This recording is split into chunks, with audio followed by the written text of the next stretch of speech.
Bé, doncs bona tarda i benvingudes i benvinguts a la conferència Benchmarking d'eines basades en intel·ligència artificial per a la psicologia assistencial, organitzada pel Comitè e-Psicologia del Col·legi Oficial de Psicologia de Catalunya. Abans de començar, us recordem que l'activitat tindrà una durada aproximada de 2 hores, amb una primera part de ponència i un espai final destinat al torn de preguntes.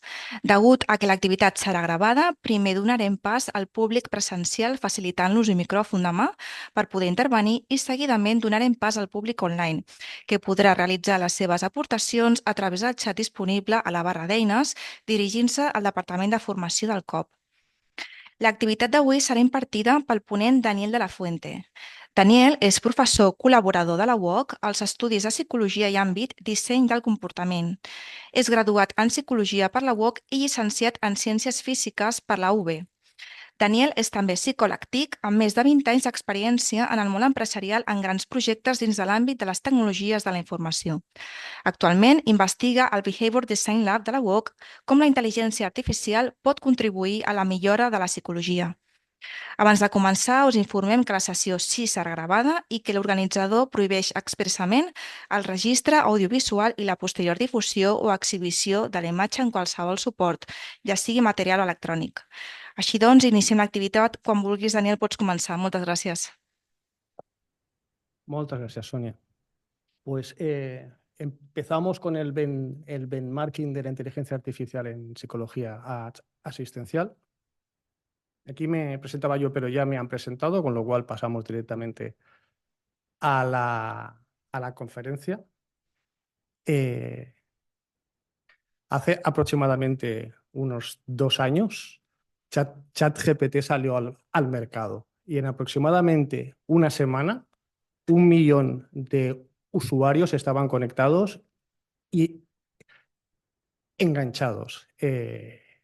A partir de entonces, cada pocos días salen noticias en prensa sobre la inteligencia artificial, dándonos un futuro más distópico que no cualquier otra cosa y generando pues, una sensación que da como bastante miedo.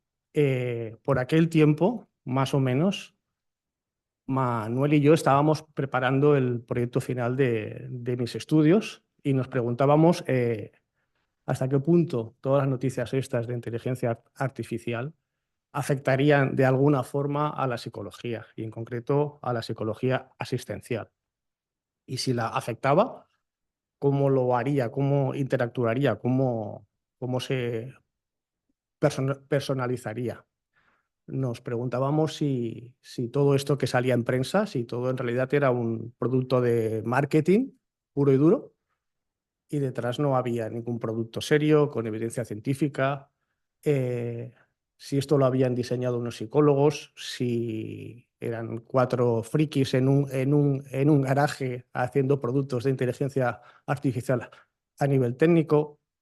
Nos preguntábamos, por una parte, qué es lo que pensaría el colectivo de psicólogos que están en su gabinete y que ven todas las noticias y qué preocupaciones tendrían sobre la inteligencia artificial.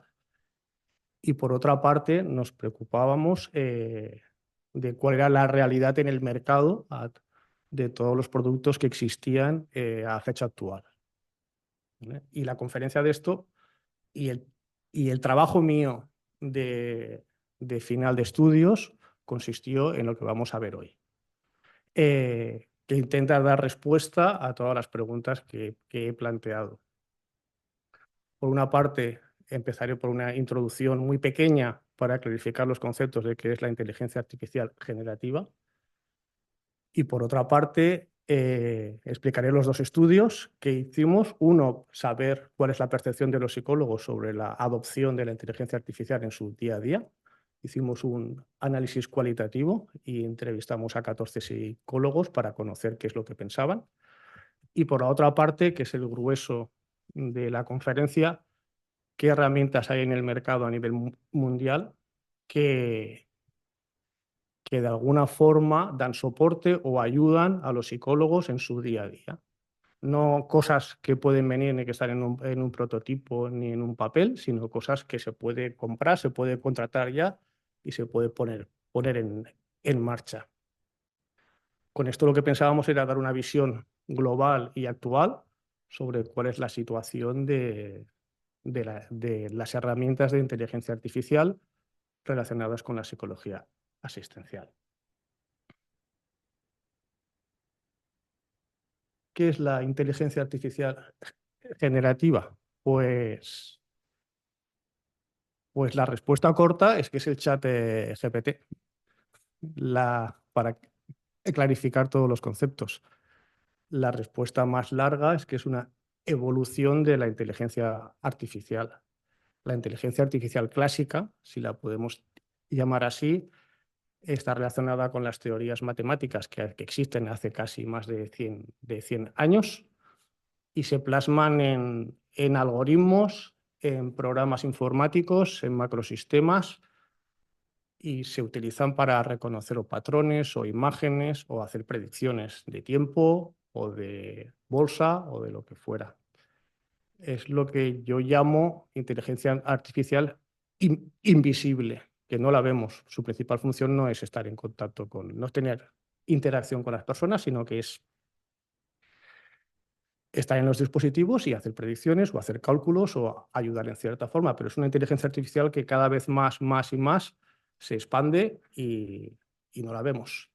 Esta inteligencia artificial está en Netflix cuando nos sugiere que veamos la serie tal en base al histórico de visualizaciones, más todas las búsquedas que hemos hecho por Internet, cogen eso, lo aplican sobre inteligencia y dicen, pues a este hombre lo que le gustará será esto. Este tipo de inteligencia artificial está en los coches cuando nos ayudan a aparcar el coche, ¿vale? No cuando conduce el coche, que eso ya es otra cosa que luego lo comentamos, sino cuando nos ayudan a conducir, que nos salimos de la carretera o no, hay una inteligencia artificial ahí que va controlando eso.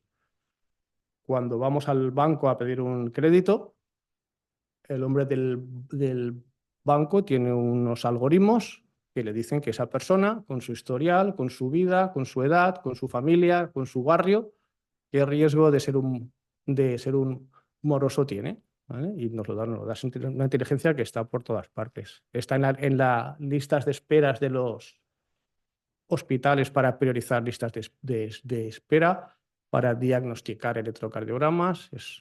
Yo creo que la gran expansión de la inteligencia artificial y que no la vemos está ahí, ¿vale?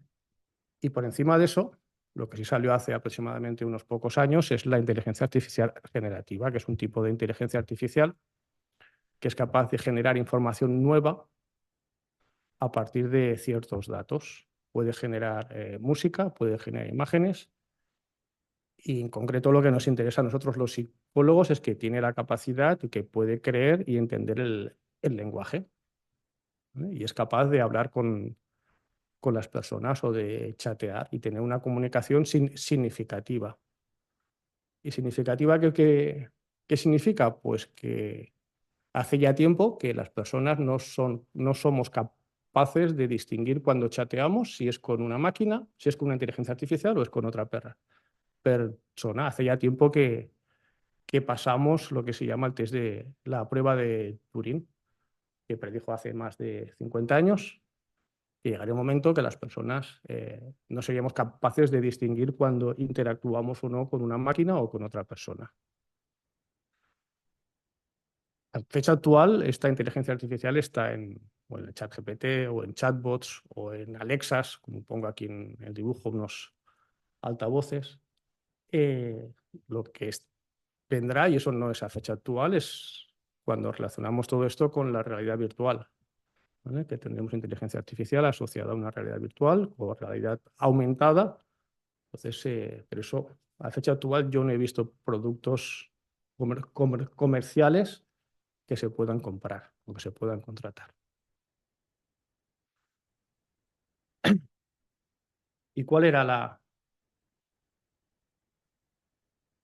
Vuelvo a donde estábamos antes, donde nos preguntábamos cuál era la impresión o la percepción que tenían los psicólogos sobre la ola que está viniendo de la inteligencia artificial. Y lo que hicimos aquí fue lanzar un primer estudio que está en fase de publicación, en el cual entrevistamos a 14 psicólogos del área metropolitana de Barcelona, de Madrid y de Sevilla. Hicimos entrevistas semi-estructuradas para conocer cuáles eran sus impresiones y sus miedos. Intentamos que fuera de un rango de edad de 30 a 60 años, a cerca de 60 años, para tener no solo gente acabada de licenciar, ni gente que se hubiera licenciado hace más de 20 años. Intentamos que fueran de varias escuelas psicológicas, la cognitivo-conductual, humanista o psicodinámica.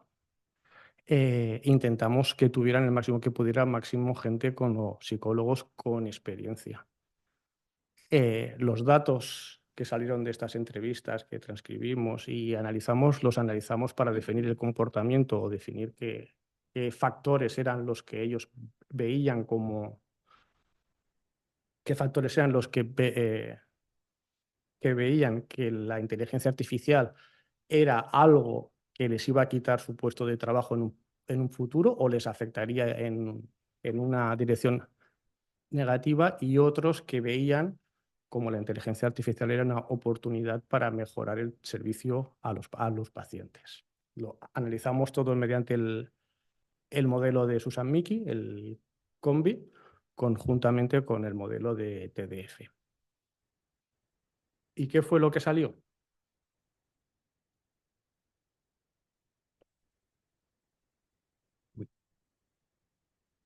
Pues básicamente la percepción que los psicólogos, hay psicólogos que se decantaban por ver la inteligencia artificial como una amenaza hacia su profesión, otros lo ven como una oportunidad y una gran mayoría lo ven con incertidumbre y con escepticismo. De hecho, identificamos 14 factores que actuaban como barreras para integrar o aceptar la inteligencia artificial y 9 factores como facilitadores. Las barreras que identificamos, las principales, y la principal de todas, es que los psicólogos no tienen, que hay una carencia importante de conocimiento sobre qué es la inteligencia artificial, cómo la tienen que hacer servir, qué les puede aportar y si realmente está funcionando. Hay un desconocimiento que tiene todo el sentido, o sea, no es crítica en ningún momento, sino en un sentido de que todo lo que ven es en prensa, y lo que pedían, en cierta forma, era que hubiera más comunicación oficial o un organismo más oficial que les dijera si podían utilizar esta inteligencia artificial o cuál les recomendaba utilizar o no. ¿Vale? Pero hay una primera parte de desconocimiento, de que no saben si les es útil, si no, o en qué les afectará. El segundo factor, y muy importante, hay una preocupación por saber qué hace la inteligencia artificial con esos datos que escucha en la consulta. Estamos hablando que hay un altavoz con un software en la consulta que escucha todo y es capaz de hacer ciertas funciones, que luego las explicaremos. Pero una preocupación que tienen con todo el sentido es que cuando una persona entra en una consulta hay una confidencialidad y una privacidad de la información, y es básica y es importante.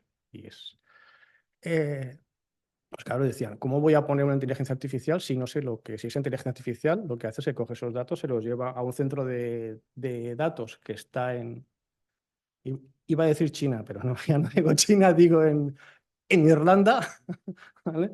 Pero los saca fuera y no sabemos lo que está haciendo con ellos. Dice, yo no soy capaz de poner o sea, ¿cómo voy a poner una inteligencia artificial si no viene alguien y me certifica que esos datos, que lo puedo hacer? Dice, yo no lo puedo hacer. Una expresión que constantemente están diciendo es que ellos que legalmente no podían poner una inteligencia artificial, ¿vale?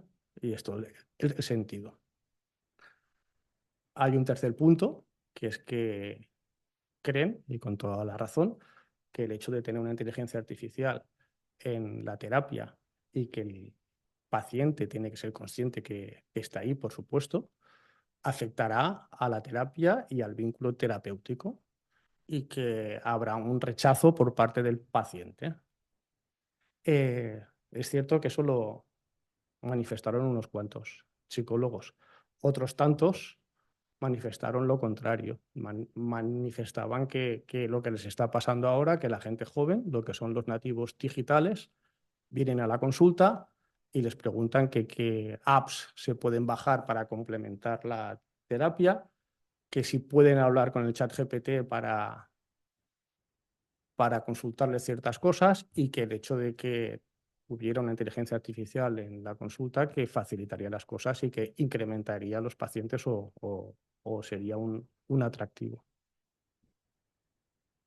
Un cuarto punto de una barrera era la creencia o el mito de que la inteligencia artificial no es capaz de analizar las emociones. Y sí que es capaz de analizarlas en el sentido de que es capaz de identificarlas y es capaz de catalogarlas, bien por la semántica, por lo que dices, bien por la frecuencia de la voz, por tu onda de la voz, o bien en formato visual, por los músculos de la cara. La inteligencia artificial es capaz de saber si tienes ansiedad, si estás eufórico, si estás triste o estás contento. Así que es capaz de analizarla. De hecho, es uno de los factores que luego se basan para proponer terapias. Por la contra, había otro grupo de psicólogos que lo que veían era la inteligencia artificial como una oportunidad para mejorar el servicio a sus pacientes. El principal factor era que tener la posibilidad de que en su consulta tener a un ayudante o un colaborador que le ayudase con sus tareas, principalmente con las tareas burocráticas de gestión, de planificación de visitas, pero el hecho de poder tener un colaborador o algo allí que le pueda ayudar en sus tareas del día a día, las burocráticas, y había otros que no, que otro tipo de tareas distintos, era el gran reclamo para adoptar la inteligencia artificial. Y había muchos que veían muy positivo el hecho de que esa inteligencia artificial fuese capaz de acceder a bases de datos actualizadas con todas las técnicas y que se fuese capaz de ayudar al psicólogo a customizar y a personalizar cada técnica para cada paciente. En definitiva, lo que veían era que la inteligencia artificial era una oportunidad para mejorar en su día a día.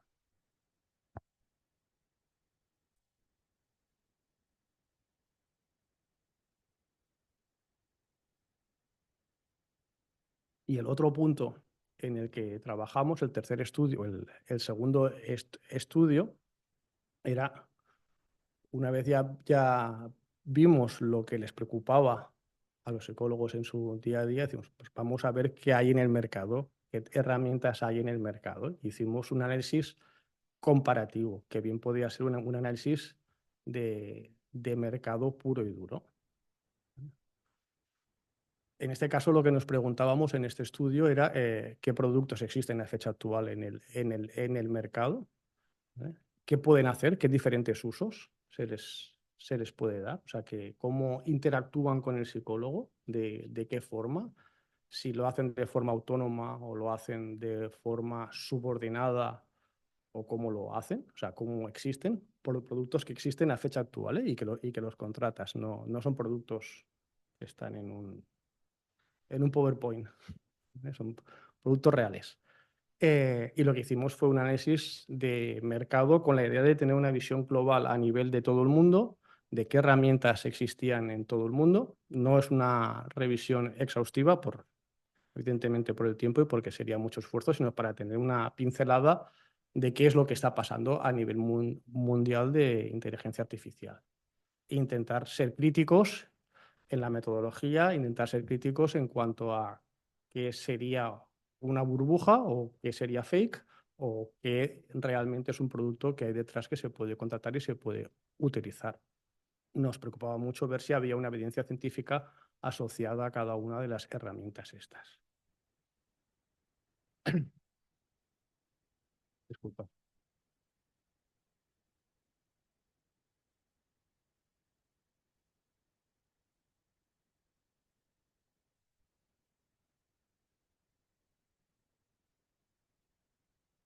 ¿Y cómo lo hicimos? Bueno, pues sometimos a todos los productos a un proceso de identificación, de screening y de análisis. En una primera fase identificamos 54 productos a nivel de todo el mundo, consultamos bases de datos científicas, buscadores normales, bases de datos de aplicaciones, redes sociales, inteligencia artificial, por todas partes donde veíamos, le dedicamos un tiempo a ver qué productos realmente estaban anunciados o se ofrecían como productos comerciales para que de alguna forma podían ayudar a la psicología. De estos 54 productos que seleccionamos, les sometimos a un primer filtro donde le aplicamos a 3 criterios. Un primero era que realmente era un producto que estuviera basado en inteligencia artificial, que tuviera parte de su funcionalidad en inteligencia artificial, que tuviera un nivel tecnológico maduro, que no fuera un prototipo ni en fase de desarrollo, ni en fase beta, ni en fase alfa, ni nada, sino que fuera productos que llevase un tiempo en el mercado con un nivel de tecnología alto y que de alguna forma realizase algún rol de soporte a la psicología asistencial, ¿vale? De alguna forma interactuase o bien con el paciente o bien con el psicólogo para hacer algo. De esos 54 productos, se nos cayeron el 65% con este filtro tan sencillo, ¿vale? Lo que inicialmente hemos hecho, pum, se nos cayeron y nos quedaron 19 productos, ¿vale? De los cuales seleccionamos 12 por una limitación temporal, los cuales estos 12 sí que analizamos exhaustivamente y en detalle cada uno de ellos. El análisis lo realizamos no con el producto físico, sino en base a la información que publican en sus páginas web, como un producto. O sea, toda la información que sacamos es la información que están publicando. De cada producto, pues vimos tiempo que daba de antigüedad, qué modelo financiero tenía, si hay inversión detrás que lo respalde, qué estudios hay. En concreto, lo que vimos lo que nos centramos era en 5 dimensiones. Una es qué funcionalidad o qué usos hace esa inteligencia artificial, o sea, qué es lo que puede hacer. El problema que hay aquí es que no está normalizado ni hay herramientas para medir nada de todo esto de nada, sino cada uno hace lo que quiere y lo que puede. 2 era hasta qué punto están extendidos, si tienen muy pocos clientes o tienen muchos, si tienen decenas, miles o millones de clientes que lo están utilizando a fecha actual. 3, si hay estudios científicos que respalden su funcionamiento y su eficacia. 4, cómo gestionan esta información que captan en la consulta. Y 5, si realmente estos productos aplican principios de diseño del comportamiento, si de alguna forma aplican principios de influencia o de persuasión para generar el cambio en los pacientes. ¿Vale? Y con todo eso construimos unas tablas y unas matrices, que es lo que ahora vamos a ver, con el objetivo que nos permitiese, tener un ranking de qué productos se comportaban mejor en estas variables que he mencionado, y 2, en intentar identificar si había algún producto que era producto que era hype, por decirlo de alguna forma.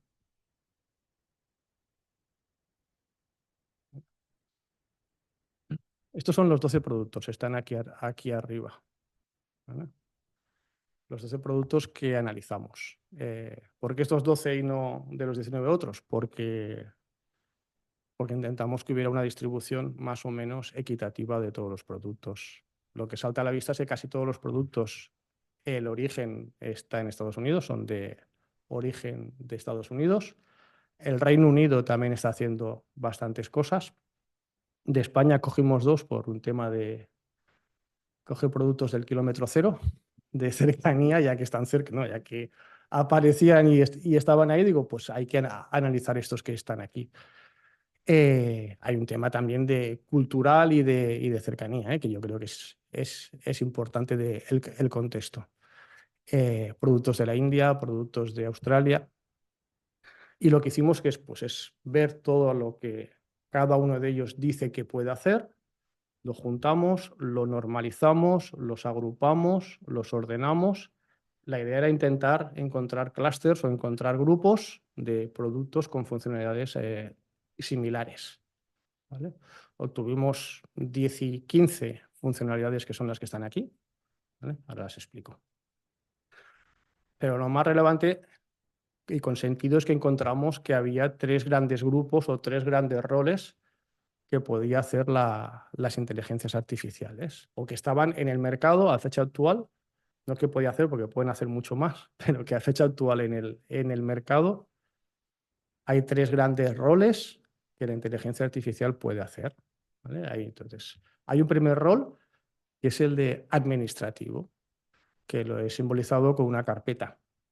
De hecho, lo que vendría a ser la inteligencia artificial como un secretario del psicólogo, como alguien que está en el gabinete y le hace de secretario, le ayuda con la planificación y la programación de las visitas, le graba las sesiones y le genera un informe cuando el psicólogo se lo pide, le ayuda con los registros clínicos.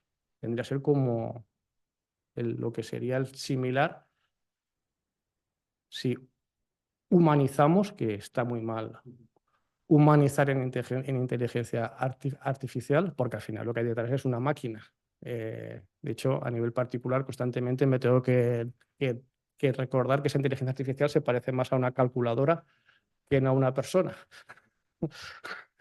Pero cuando uno intenta ver qué usos o qué roles puede hacer, pues es muy útil pensar que este conjunto de productos vendrían a ser como un ayudante, como un secretario del psicólogo. Hay un segundo grupo que yo creo que es muy significativo y que es importante, que lo he simbolizado con un altavoz o con una Alexa, que es el del colaborador o ayudante del psicólogo, que si lo tuviéramos que asociar a algún rol, diríamos que es un psicólogo aprendiz, que se pone al lado o detrás del psicólogo para echarle una mano cuando le hace falta. No interactúa nunca con el paciente, no son sistemas que interactúen directamente con el paciente nunca, sino que están en consulta, escuchan y cuando el psicólogo se lo pide, hacen cosas. ¿Y qué puede hacer? Pues analizar las respuestas a los tests o a los cuestionarios. No hace falta que el psicólogo esté ahí, sino ya se lo analiza y le da un resultado. Puede identificar patrones de comportamiento, puede ayudar en la identificación de diagnósticos mediante la voz, mediante lo que dice. Lo están haciendo, ¿eh? Puede, o sea, que pueda, hay productos que lo están haciendo. De hecho, la gran mayoría hacen todo esto. Puede sugerir intervenciones terapéuticas. ¿Vale? Puede decir, oye, para este caso hay una técnica que se ha aplicado en Noruega, de no sé qué, un estudio, pam, pam, pam, ¿por qué no aplicas esto? Puede hacer monitorización de los avances del paciente. Puede consultar bases de datos de técnicas que están actualizadas. Y hay una funcionalidad que es muy curiosa, de hecho solo la tiene uno y me pareció como muy curiosa y la puse porque ya que escucha las consultas y lo que está haciendo, esa funcionalidad es cuando cada cierto tiempo le da feedback al psicólogo de cómo mejorar en su terapia. ¿Vale? De cómo, ojo, que aquí le has preguntado tal cosa y esto ha provocado que el paciente se te cierre, ojo, que o sea, le da feedback al psicólogo para que mejore.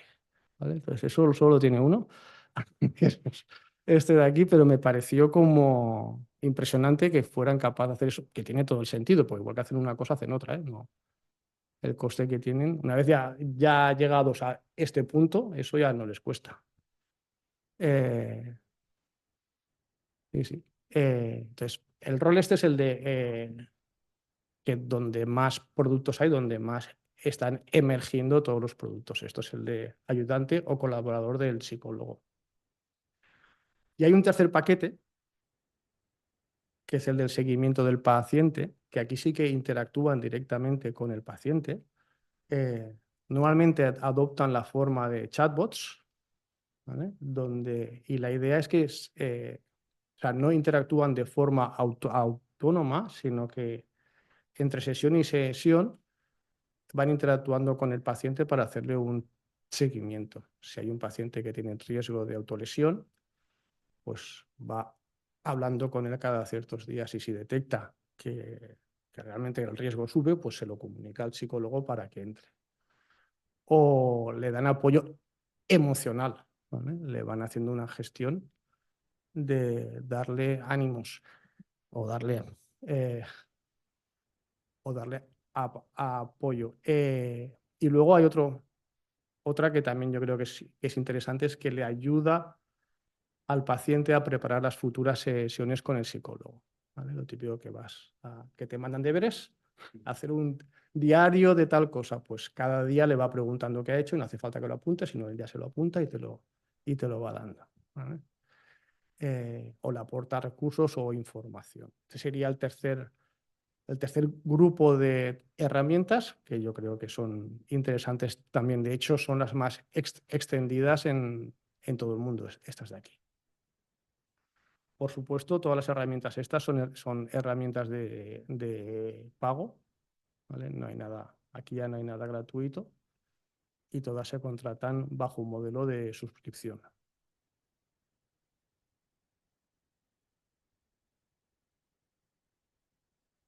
¿Y qué fue lo que miramos de cada una de ellas, de cada rol? Luego, he separado cada uno de ellos en los diferentes roles de administrativo, colaborador y seguimiento para no mezclar peras con manzanas, porque cada uno al final cada uno tiene una funcionalidad distinta. Dos cosas que nos preocupaban era una, hasta qué punto estaban muy extendidos o no, y dos, qué evidencia científica hay, qué artículos científicos que respalden su funcionamiento. A nivel de extensión de cuánta gente, cuántos clientes tienen y que lo están utilizando, mirábamos dos cosas, los años que llevan en el mercado y el número de usuarios que tienen. Años en el mercado, pues oscilan de 3 a 7, más tendiendo hacia 7 que no a 3. Eso tiene sentido porque cuando hicimos el primer filtro, que quitamos solo los productos que eran más tecnológicamente maduros, ya nos eliminamos por los productos que tienen un año o 2 años, ¿no? Con lo cual quedan productos de una cierta antigüedad. Y en cuanto a la extensión, pues hay productos que no lo declaran en su página web, con lo cual entendemos que no es algo que les interese que se sepa, con lo cual no será alto, que no tiene muchos clientes, porque en el momento que tienes muchos clientes sí que lo pones. Y normalmente, si el cliente es un psicólogo, pues hay casos de 5.000 o 7.000, ¿vale? Y si es el seguimiento de los pacientes, pues estamos hablando de millones de usuarios, que normalmente estos productos están en Estados Unidos, ¿eh? Tienen a millones de usuarios que los están utilizando. En cuanto a la extensión, hay un caso muy significativo, que es Limbic, que es este de aquí, que está implantado en el 40% de las clínicas de NHS, que es el X, ¿vale? Del Reino Unido. Significa que el 40% de las consultas del Reino Unido tienen a un software que ayuda al terapeuta a, a diagnosticar, a evaluar, a hacer los test, a hacer un montón de cosas, pues es uno de los productos más completos, ¿vale? Yo creo que ese es un caso muy significativo, que por lo menos cuando yo lo estaba buscando en medio de pensar de que si en el Reino Unido, que está aquí al lado, lo tienen en el 40% de las oficinas, es cuestión de tiempo que llegue aquí. En cuanto a la evidencia científica, nos fijamos en dos cosas. Una, si había grupos de psicólogos que habían participado en el diseño, porque un temor que tenemos todos los psicólogos era que al final estos productos los hagan, que no participe gente con conocimiento en psicología en la herramienta en sí. Pues sí que hay de todo, pero hay una gran mayoría que sí que manifiestan que en su producto hay un equipo científico que ha desarrollado ese producto, hay psicólogos trabajando. Y el otro valor que buscamos era qué entradas tenían en Google Scholar. No tuvimos tiempo de evaluar qué tipos de entradas son ni qué tipos de estudios son, pero vimos si tenían estudios o no para tener una primera percepción. Y y el resultado va por barrios. Los de grupo administrativo no tienen estudios, ahí no tienen estudios científicos, con lo cual podría tener un cierto sentido, ¿vale? Porque al final es el rol de secretario. El ayudante o colaborador del psicólogo, pues un 50-50. Hay algunos que sí, como el LIST o el LIMBIC, que son los más completos.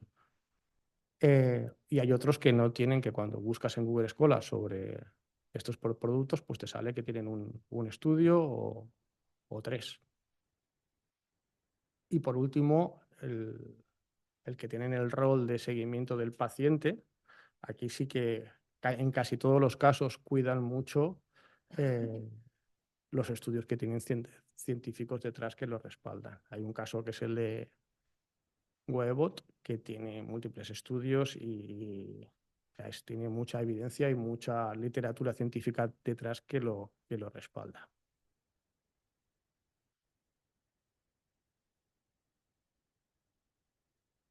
¿Y cómo, disculpad, y cómo solucionan estos productos el tema de la privacidad de la información? Porque todos estos son productos de pago, hemos quedado. Pues bueno, en el momento que los contratas, en condiciones contractuales, tú firmas y le das a un botoncito. En el momento que analizamos esa hoja que firmas, ahí es donde ellos ponen explícitamente cómo gestionan la información. Entonces, para evaluar este valor que no era sencillo,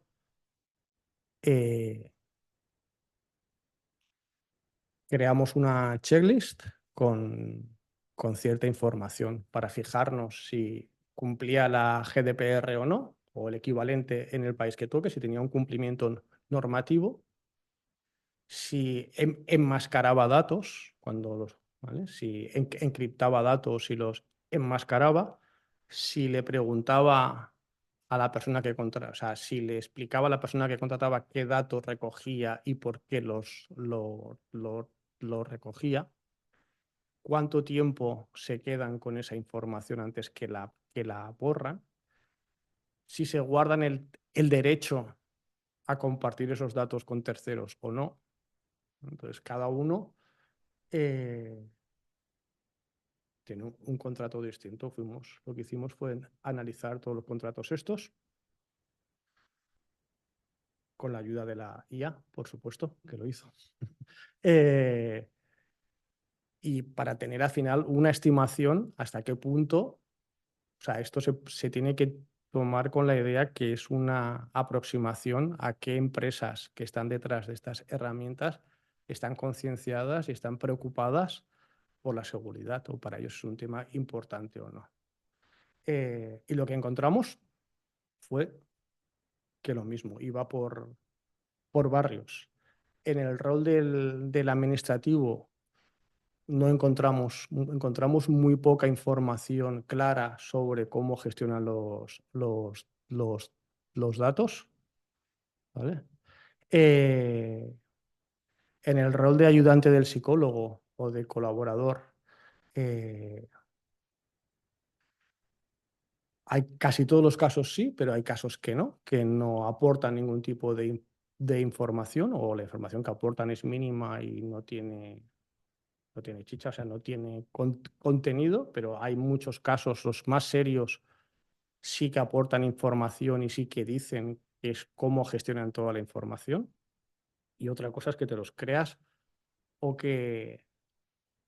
Porque una cosa que no hacía nadie era hacer auditorías. O sea, una cosa que le preguntamos es, ¿hacéis auditorías sobre esto que estás diciendo, que estás haciendo? Y ahí, o sea, no lo puse porque nadie decía que hacía auditorías, es negativo, ¿vale? Pero, o sea, sí que dicen que cumplen con la GDPR, hace todo, pero sí que ellos contractualmente sí que se comprometen a que hacen, a que a que borran datos cada cierto tiempo, a que los encriptan, a que anonimizan, ¿vale? Y a que justifican por qué cogen estos datos.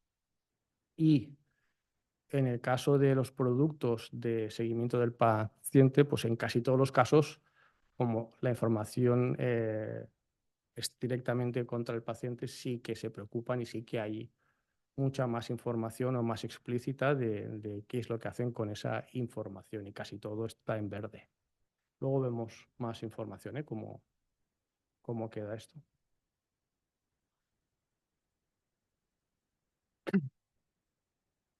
El último valor que miramos era hasta qué punto las herramientas estas estaban diseñadas conforme a los principios de diseño del comportamiento, del behavior design. Si eran herramientas que de alguna forma, mediante su diseño, eran capaces de influir y de persuadir sobre los pacientes, ¿vale? Para motivarles, para que les dieran feedback, para acompañarles en su proceso. Y lo mismo, el resultado. Hicimos una checklist para hacer una primera estimación de muy alto nivel de qué productos estaban orientados hacia el diseño de comportamiento o no. Los productos a nivel, nivel administrativo, pues poco, ¿vale? Tenían pocos principios del diseño de comportamiento.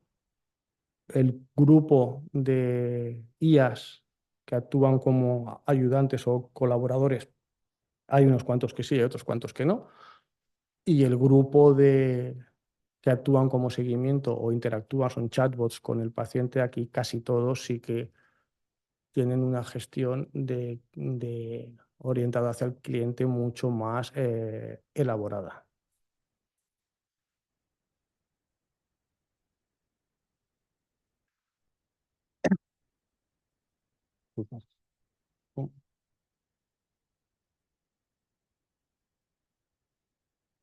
Vale, todos estos datos que recogimos de sus páginas web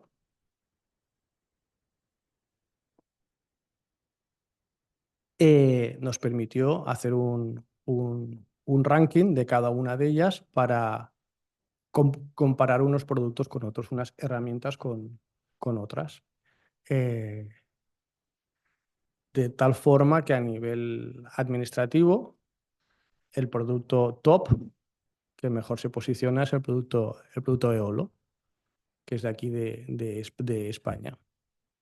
De hecho, la parte que menos encontramos donde más carecía era en la parte de privacidad de la información, que no encontramos información a nivel contractual de qué es lo que hacía con esos datos o cómo los gestionaba. Decir que todos los productos, la percepción que uno tiene cuando los analiza todos es que todos los productos son buenos, son válidos, que todos los productos tienen sus bondades, ¿vale? Pero al final lo que se trataba el estudio este es hacer una comparativa entre todos ellos para intentar obtener un ranking y discriminar qué productos están mejor posicionados que otros. A nivel administrativo, el producto Seolo.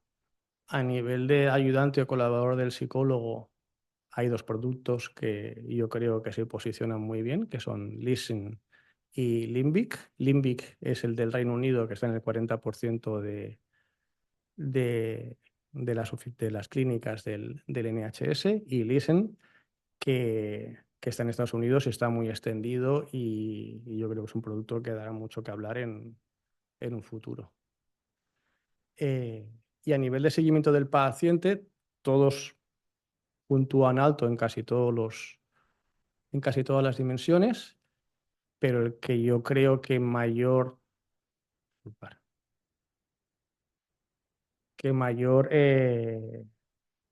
puntuación tiene, mayor trascendencia tiene, más solidez tiene y mejor feedback después de analizarlos todos es el producto de Webot, sobre todo por los estudios que tiene detrás, por los años que tiene detrás y por la seriedad que en apariencia tiene. ¿Vale? Es un producto de Estados Unidos que creo que, si no recuerdo mal, tiene unos 2 millones o 1,5 millones de usuarios.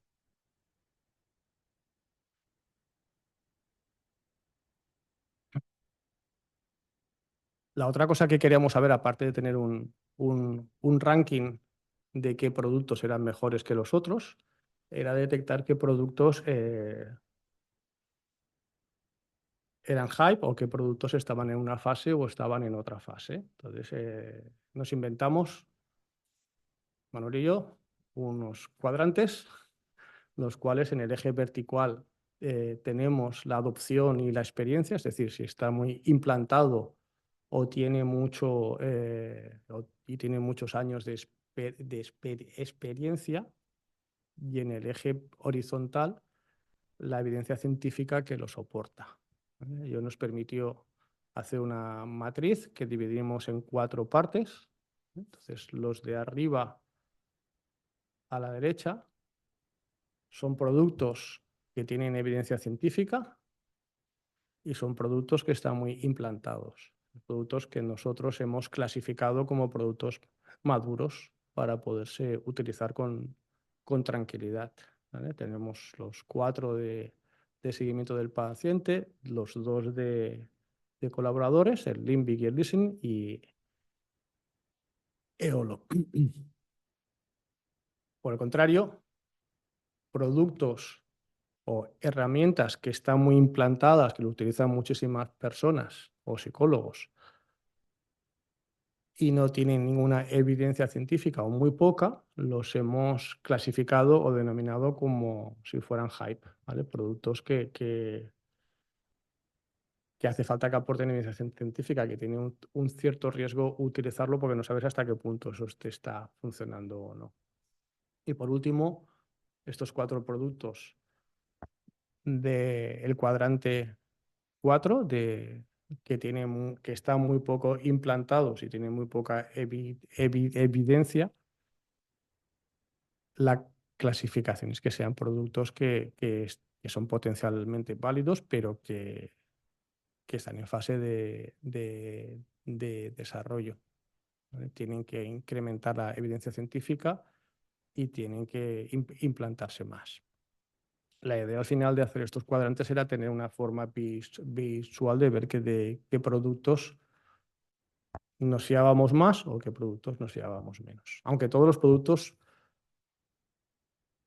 tienen sus bondades cada uno de ellos.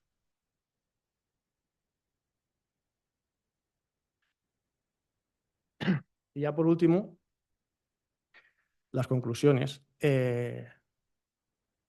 La conclusión es que sí que es cierto que hay una gran cantidad de productos que están en el mercado que los vas a contratar y que están ahí y que no son productos fiables, que son productos pues que no pasan unos mínimos filtros ni de tecnología ni que realmente no tienen inteligencia artificial detrás. Pero es cierto que existe un subconjunto de productos que sí que están implementados, que están funcionando eficazmente, sobre todo en Estados Unidos y en el Reino Unido, que están ampliamente extendidos y que detrás hay empresas con una capacidad de inversión importante y que tienen una antigüedad de 5 a 10 años y que detrás hay fondos de inversión donde los están invirtiendo. La gran mayoría de estos productos, o una parte, cuenta con evidencia científica detrás, con lo cual, bueno, lo que nos hace pensar después de ver todos estos estudios que sí que hay una parte que es hype, pero hay otra parte que no es hype, que es real y que a nivel de Estados Unidos y del Reino Unido sobre todo se está implantando, se está extendiendo y la percepción es que eso es cuestión de tiempo que llegue aquí a España, ¿vale? Y lo que sugiere es que en próximos años habrá una transformación de lo que conocemos hoy en día como la psicología asistencial. Por lo menos participará, tendrá un actor nuevo que será la inteligencia artificial. Como limitaciones a todo esto que acabo de decir, bueno, es una foto fija. Esto se hizo del mes de abril a junio del año pasado, perdón, de este año,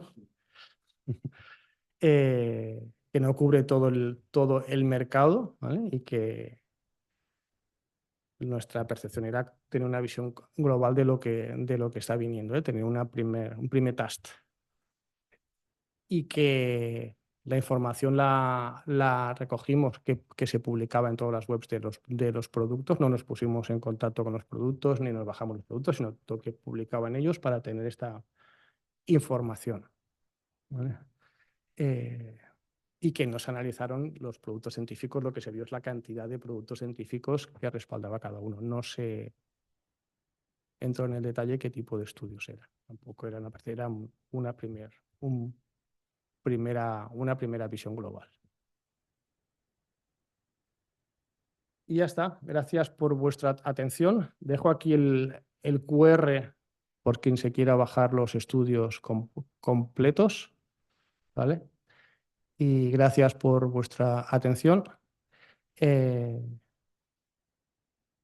Y agradecer al COPCE, al Colegio de Psicólogos de Cataluña, la oportunidad que nos ha dado para explicar todo este estudio.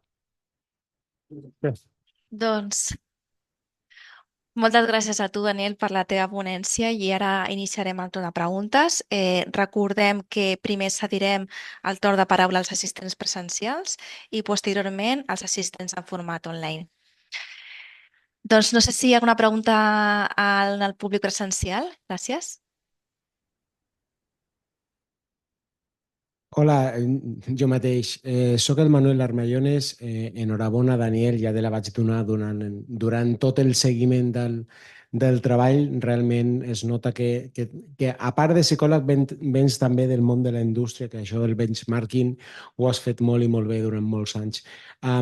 La pregunta meva és molt genèrica. Cap a on creus que anem? Perquè tu has tingut una visió que molts psicòlegs no han tingut encara, no de testejar els productes, perquè seria impossible fer-ho en uns pocs mesos, però cap a on anem ara?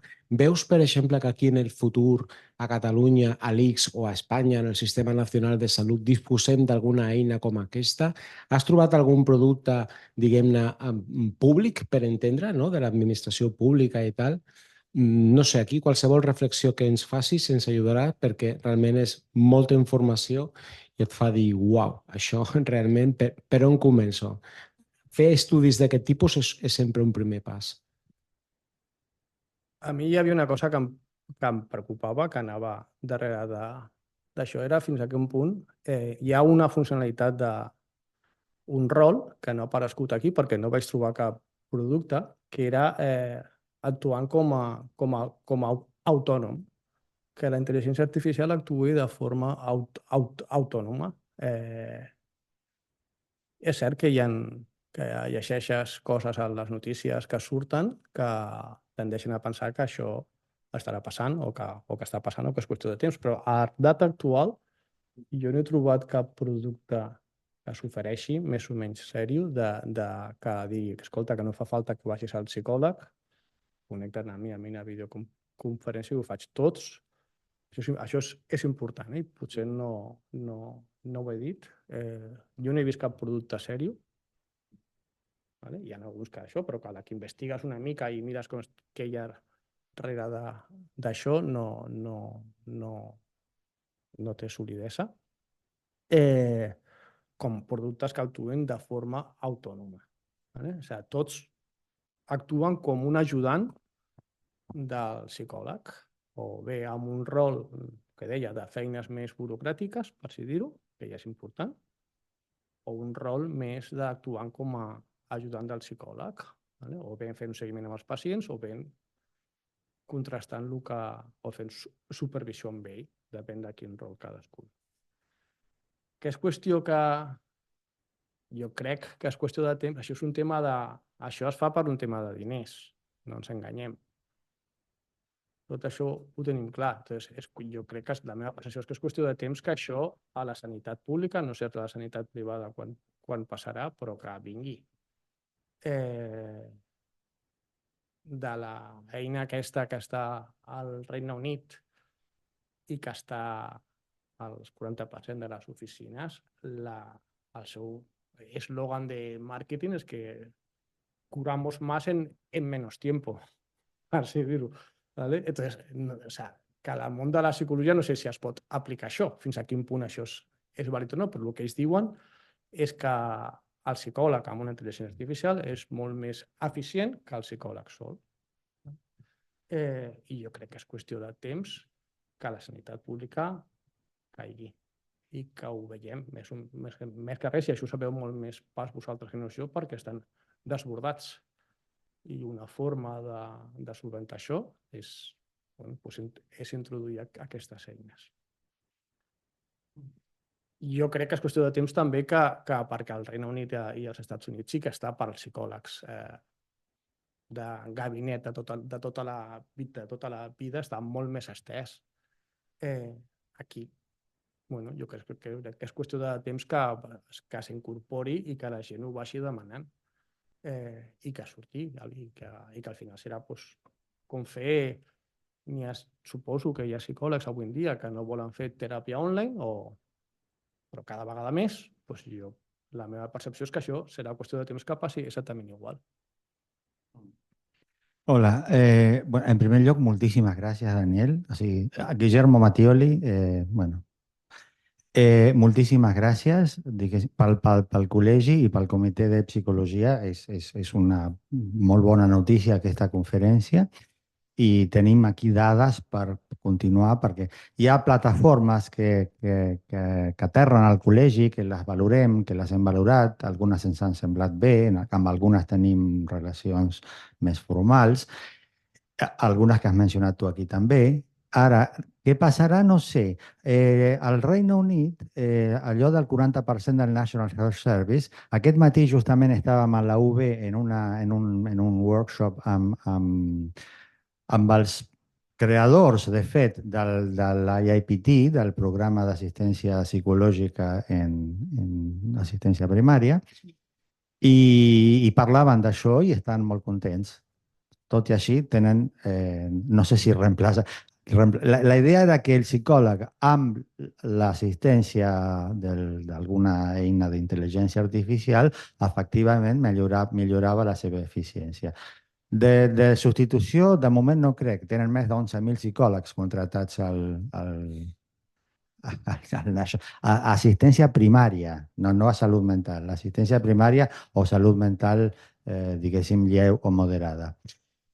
Aquí a Catalunya sí que hi ha, a l'ICS jo tinc alguna notícia de que estan fent proves i que hi ha assistents psicològics, mèdica sí que és segur, vaja, i psicològica segurament també. El que sí puc dir, perquè ho sé, perquè vaig estar en una reunió en la qual es va parlar d'això al Departament de Salut, és que assistència primària de Catalunya, no de mental, sinó en general, ja tenen un chatbox que no es diu chatbox, es diu Otter, cosa que m'ha cridat l'atenció perquè Otter significa nútria. O sigui, no sé quina és l'analogia aquí, és una bona analogia en tot cas, la nútria és un animal molt intel·ligent. Però per metges, és a dir, és un chatbot que té un feed per metges i amb informació donada en primer lloc per metges, que s'alimenta sola, que aprenc naturalment, però en principi està adreçada a metges.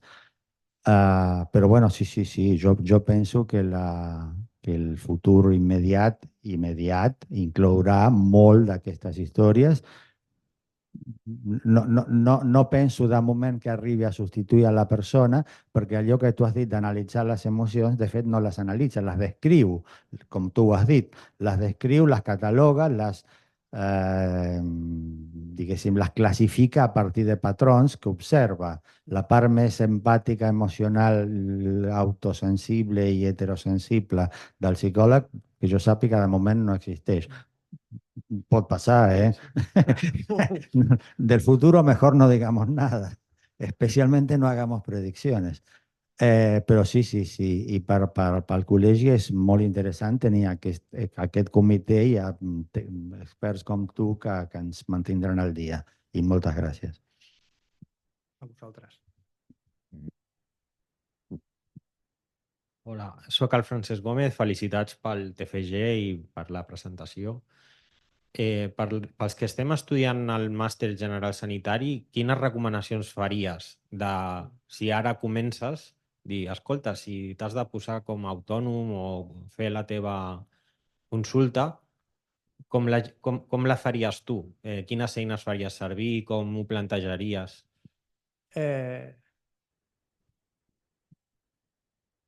Jo crec que n'hi ha una part de perdre la por a la intel·ligència artificial, hi ha una part de lògica, de que tenim tots, de fins com ens pot ajudar o no. I depèn del cas, doncs jo tiraria o per si vols que t'ajudi a les eines més burocràtiques, que això jo crec que la gran majoria de psicòlegs que vaig entrevistar i que vaig parlar amb ells, se'ls il·luminaven els ulls quan els deia que no tenien que preocupar-se dels registres clínics ni de les planificacions. Això és una eina que això és fàcil d'integrar. Si vols jugar fort, jo et diria que contractessis o que provessis una eina del rol de col·laborador, perquè jo crec que és on està la palanca, on té que haver un canvi. Per algú que comença, jo no li recomano, perquè algú que comença a exercir de psicòleg, perquè la influència que tenen és molt alta. De fet, una de les ponts que no ha sortit aquí dels estudis que vaig fer, que no és de les principals, era la influència que pot tindre en aquestes eines amb els psicòlegs amb poca experiència, que al final se n'han refint molt. I això és un problema, perquè al final és una calculadora. No ho perdem de vista i no té la percepció ni la sensibilitat que pot tindre un psicòleg. Jo crec que és una eina perquè el psicòleg li tregui feina bruta, que aquest temps que li treu al psicòleg li permeti dedicar-se més als pacients i que li permeti consultar tècniques o teràpies o dubtes que té si aquesta persona ha vingut amb més ansietat, per feines d'aquest tipus. Psicòleg que comença ara, jo no recomanaria que es posés una intel·ligència artificial fins que no portés un temps i tingués molt clar quins són els conceptes o com actuar davant d'un pacient. Més que res per la influència que pot tindre, perquè un de les pors que hi ha és fins a quin punt com es regula això, com es fa que el psicòleg que no té experiència no se'n refi, perquè al final si tot el que el psicòleg li dirà al pacient és el que li diu la intel·ligència artificial, ¿quién manda sobre quién? ¿Vale? Hi ha un altre facilitador o un altre concepte que és important, és utilitzar aquestes intel·ligències artificials per entrenar els psicòlegs nous. Hi ha rols que s'estan fent de poder entrenar el psicòleg, de dir, bueno, doncs, o el que deien que li dona feedback o que l'entrena. Per això sí que es pot utilitzar. Però jo, persona que acaba d'estudiar i que comença i vol implementar-ho a la consulta, jo començaria amb un rol més bàsic, més administratiu i per fer proves, perquè n'hi ha un perill intrínsec de la influència que això pot tindre sobre el psicòleg i sobre la seva formació. És el meu parer. Sí.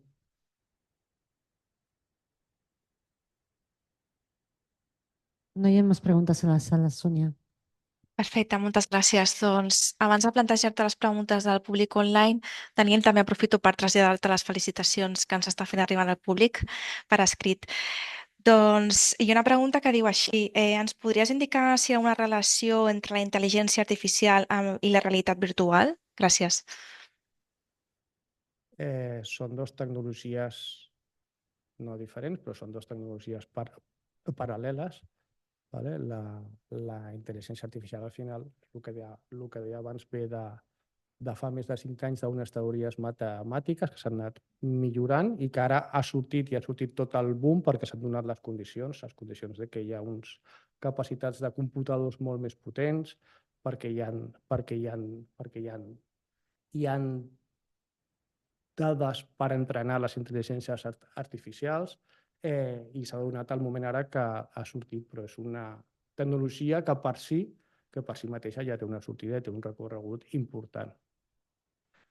La realitat virtual, al final, sí que s'alimentarà de la intel·ligència artificial i sí que veurem realitat virtual o realitat augmentada amb intel·ligència artificials, els avatars o el que veiem, qui pensarà, entre cometes, són intel·ligències artificials, però la realitat virtual al final és una tecnologia que també ha tingut el seu camí i que sí que jo crec que és qüestió de temps que també que la consultes veiem, ja n'hi ha de realitat virtual, però realitat virtual amb intel·ligència artificial que és més de ficció, però que puguis parlar amb persones o fer certes teràpies amb persones que ja no estan aquí i coses d'aquestes, jo crec que és qüestió de temps que això estigui al mercat. Moltes gràcies, Daniel. I la següent pregunta està relacionada amb el que me comentaves fa una estona i diu, si volgués incorporar la intel·ligència artificial, quins serien els primers passos a donar? Gràcies. Decidir molt bé quin rol vols. Decidir molt bé quin rol vols perquè potser jo, si fos un psicòleg experimentat clínic o assistencial que estigués, que no ho soc, psicòleg, però no soc psicòleg, que està al dia a dia, jo començaria potser a la part més administrativa i provaria la part de col·laborador del psicòleg, però a nivell intern i com a jugar, com a joc, com a tastar-ho. Això se suposa que en els propers mesos, perquè ara quasi tot està fora, excepte els productes amb més impacte, són productes que estan al Regne Unit i que estan als Estats Units. Alguns estan en castellà, altres no. Vale? També és cert, però és qüestió de temps que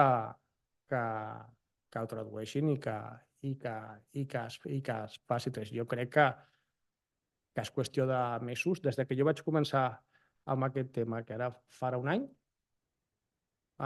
i escaig, la situació ha canviat radicalment.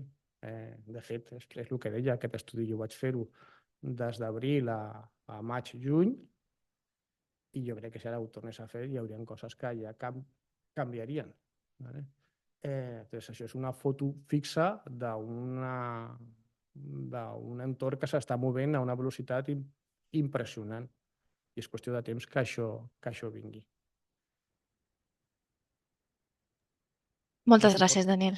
Si vol agafar algun producte, jo agafaria els que m'han sortit com a top. Si volgués agafar un, diria aquest, perquè al final l'anàlisi que he fet és un anàlisi imparcial, no tenim cap influència de cap tipus i és la informació que hem obtingut pública de la web de cada producte.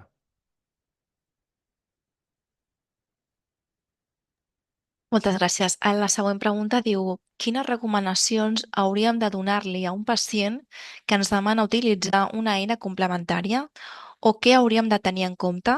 I moltes felicitats per la presentació, molt interessant. Gràcies.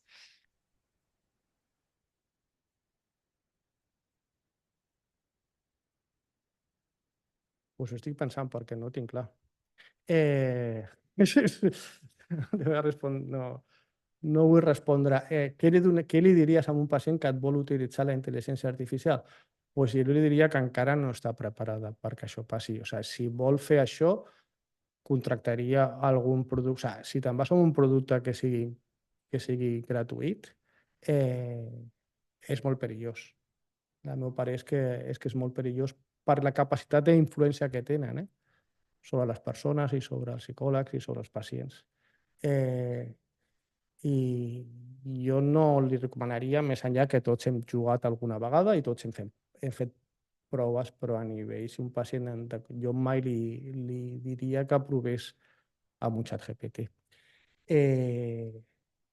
Si volgués fer-ho, contractaria algun software d'aquest de seguiment del pacient que té, com el de Webot, que té molta evidència i és molt sèrio, i li ficaria perquè li ajudés entre sessió i sessió a fer-li un acompanyament o perquè li ajudi o certes coses que poden fer, però contractaria algú. No ho faria lliure amb un software ni amb una intel·ligència artificial d'aquestes genèriques, perquè és molt perillós. Sí? Perfecte, Daniel, gràcies. Ens indica un altre assistent que diu: veig que Eolo és el top en la part administrativa, però en canvi no cuida la privacitat de la informació. Tu agafaries aquesta eina malgrat això? Moltes gràcies. És la que ha sortit millor. Jo, si l'anés a agafar, li preguntaria a Eolo que potser no donen tota la informació, o potser jo no vaig capaç de trobar-la, però jo els hi preguntaria què fan amb la informació que se'n treuen, perquè jo crec que sí que és important, perquè si graven les sessions i fan coses, jo crec que és important. Potser és tan senzill com que no van detectar-ho a nivell de la pàgina de lo que declarava de com ho feia, o la informació era molt escassa, però sí, jo els hi preguntaria. Per la resta, excepte això, tota la resta sí que funciona bé. Té un nivell que jo crec que està molt bé. Gràcies, Daniel. La següent pregunta diu: hi ha més treball d'investigació relacionat amb la gestió de la consulta que en la intervenció? Com vol dir?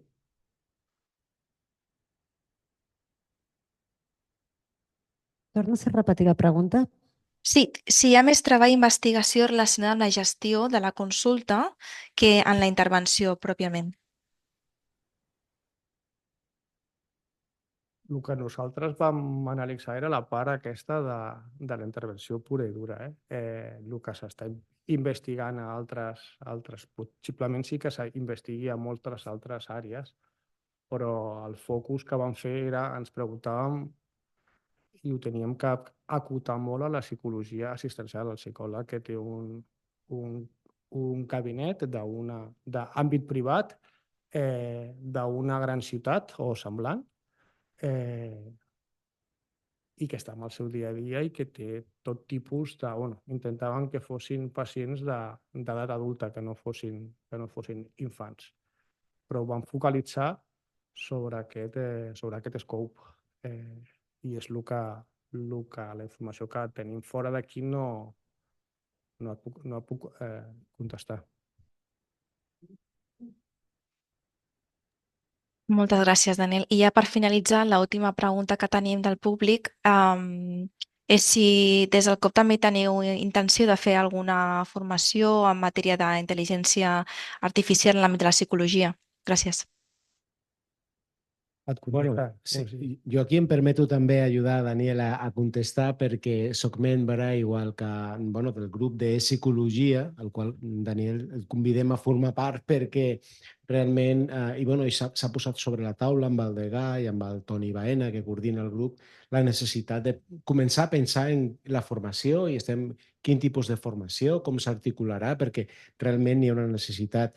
Tot això que ens estàs mostrant avui és un primer pas, però això segurament en 6 mesos haurà canviat i aquí sí que necessitem assolir competències, skills i com a psicòlegs per tenir capacitat d'anàlisi crítica de tot això. No? És un tema que jo estic segur que algunes de les empreses que has comentat, de les companyies, potser és que no s'han plantejat la tremenda importància que pot tenir, òbviament, les dades d'aquest tipus, de les coses més íntimes que poden tenir les persones, no? Que és la seva estabilitat psicològica i tal, amb la qual en molts casos també com a col·legi haurem de donar passos per generar un sistema que ens permeti validar que tot això s'està complint. Però és que alhora també estem aprenent nosaltres, no? No és fàcil, no? Haurem de lligar-ho molt amb tot com funciona tot el tema de medical device, potser també haurem de veure psychological device, no? Que n'hi ha tota una normativa i en aquest sentit tot això s'haurà d'incloure abans o després en formacions. Sí, estamos trabajando en ello, però no és fàcil perquè és un àmbit molt complex.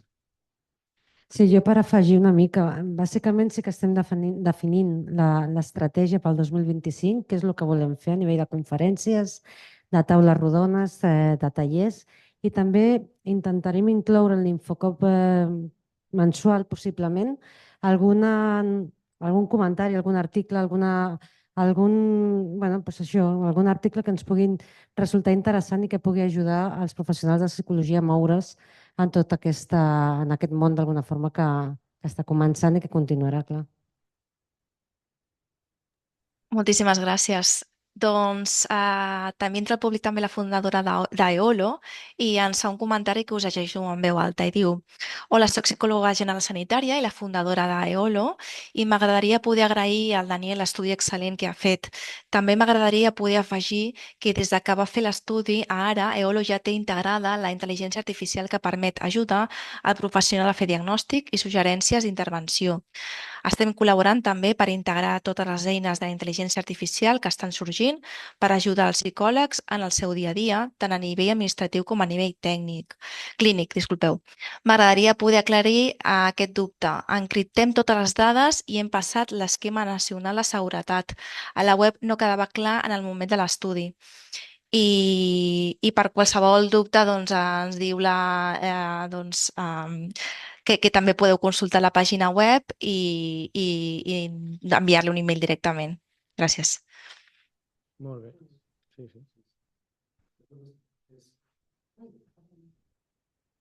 Salutacions, Aeolo. És precisament el que estaves dient, Daniel. O sigui, està en tanta evolució que al final, són coses que no s'acaben d'explicar bé, doncs s'expliquen i punt. Al final jo crec que tothom coincideix amb la necessitat de protegir tot aquest tipus d'informació i estem tots aprenent pas a pas, no? I al final jo crec que entre tots, jo sempre penso que al final, i ho deies tu també molt bé, no?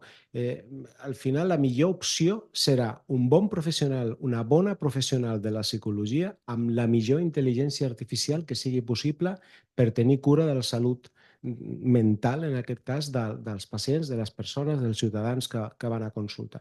Jo crec que aquesta és la millor combinació. És el que està passant a àmbits tan llunyans com els SCACs o estan passant a d'altres àmbits. Aquesta combinació un humà, una persona, una psicòloga, un psicòleg amb la millor intel·ligència artificial per donar el millor servei i segurament també passarà que diferents pacients necessitaran diferents coses. Amb algunes persones es podrà treballar més amb la IA, d'altres preferiran més atenció més humana, personal, etc. Amb d'altres entre consultes, a d'altres per la pressió assistencial, que també a mi m'agradaria que es resolgués contractant més psicòlegs i psicòlogues, però això ja és un tema que és complex i no depèn de nosaltres. Jo crec que anem en el bon camí. Pujar-nos al carro, pujar-nos en cuidado, en cura, buscant el rigor, buscant evidència científica i treballant juntament amb empreses que estan fent una feinada meravellosa. Res més, jo per la meva banda ja encallo i deixo... Si tanquem... No sé si hi ha més preguntes, Sònia, si no tancaríem la sessió. Bueno, hi ha només una pregunta relacionada amb la formació que ens indicava un assistent si sabíeu de més de formació en relació d'eines d'intel·ligència artificial a les distintes corrents de la psicologia. Gràcies. Aquí també parlo per delegació del Toni Baena, coordinador del grup de psicologia. Sí, bàsicament és un dels temes que ens hem plantejat perquè el tema de la intel·ligència artificial és absolutament transversal a tota la psicologia, bueno, de fet a tota la societat, però a tota la psicologia, des dels dinàmics, a sistèmics, a cognitivo-conductual, i segurament començaran a haver-hi verticals que es diuen, no? I específiques per cada col·lectiu, no? Aplicacions que, bueno, que treballant amb aquests professionals acabin donant-li serveis. Però és que també serà transversal a àmbits de la psicologia educativa, escolar, a la part més infantil, a tota el que és la psicologia laboral, que també podríem muntar conferències específiques sobre com s'està aplicant i es comença a aplicar això, i definitivament haurem d'anar cap aquí. De moment estem tenint totes i tots una formació més general, no? Estamos amb els primers passos de la integració fent estudis prospectius com aquest, que esperem, perquè serà una bona senyal, que en 6 mesos, ja com hem vist amb el cas d'Eolo, ja siguin antics, no? Perquè s'està evolucionant molt ràpid. Però sí, ara haurem de veure, perquè tot alhora no es pot fer, haurem de veure com prioritzem, com ens organitzem, però ens afectarà a totes i cada una dels àmbits de treball de la nostra professió, sí, i tant. Doncs moltes gràcies a tots. Ara sí, com no hi ha més consultes a través del xat, doncs et cedeixo de nou la paraula a Daniel per si vols dir algunes paraules de tancament abans de finalitzar. Gràcies. Gràcies a tots per la vostra atenció. Espero que hagi aclarit força conceptes respecte de la intel·ligència artificial i respecte a el que està venint. I si s'ha tret pors o s'ha tret incertesa sobre què pot fer i com podem utilitzar la intel·ligència artificial, per la meva part estaré molt, molt satisfet. Gràcies a tots per la vostra atenció. Doncs moltíssimes gràcies a tu, Daniel, per aquesta presentació i també per donar resposta a tots els dubtes i als assistents per la vostra participació. Bona nit i us esperem a les properes activitats formatives al COP. Gràcies.